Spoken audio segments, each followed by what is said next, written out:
مثبتة هلالية. عبد المجيد الصواب يلعب كرة طويلة داخل منطقة الجزاء والراسية والهدف. جول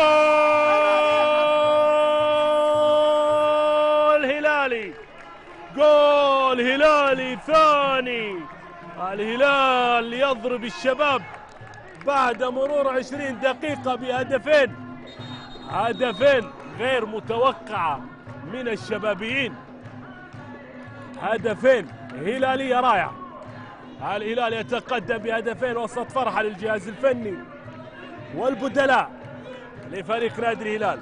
فرحة المدرب ماريو سيبيريا مدرب فريق نادي الهلال. شوف الإعادة وكرة رأسية، يا سلام. عبد الكريم القحطاني من الصواب إلى القحطاني إلى هدف ثاني للهلال.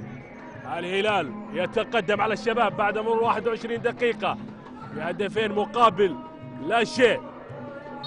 عبد العزيز البيشي محاولة مرور خطأ